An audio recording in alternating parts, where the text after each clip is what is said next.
জিয়াউর রহমান ফাউন্ডেশনের উদ্যোগে মহান স্বাধীনতার ঘোষক শহীদ প্রেসিডেন্ট জিয়াউর রহমানের ৪৫তম শাহাদাত বার্ষিকী উপলক্ষে দুঃসহ অসহায় পথচারীদের মাঝে খাদ্য বিতরণ অনুষ্ঠানে সিটি কর্পোরেশনের মাননীয় মেয়র ডা শাহাদাত হোসেন মহোদয়ের সভাপতিত্বে এতে প্রধান অতিথি ছিলেন গণপ্রজাতন্ত্রী বাংলাদেশ সরকারের অর্থ ও পরিকল্পনা মন্ত্রণালয়ের মাননীয় মন্ত্রী আমির খসরু মাহমুদ চৌধুরী মহোদয়।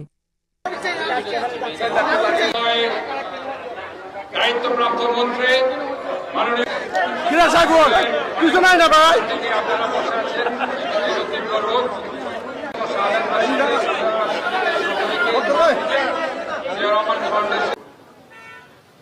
আমি রাঙ্গুনিয়া থেকে আসছি। একজন তার মতো মানুষকে হত্যা, আজকে কিন্তু উনি পার্লামেন্টের পাশে শুয়ে আছে, সবচেয়ে ভালো জায়গায় শুয়ে আছে।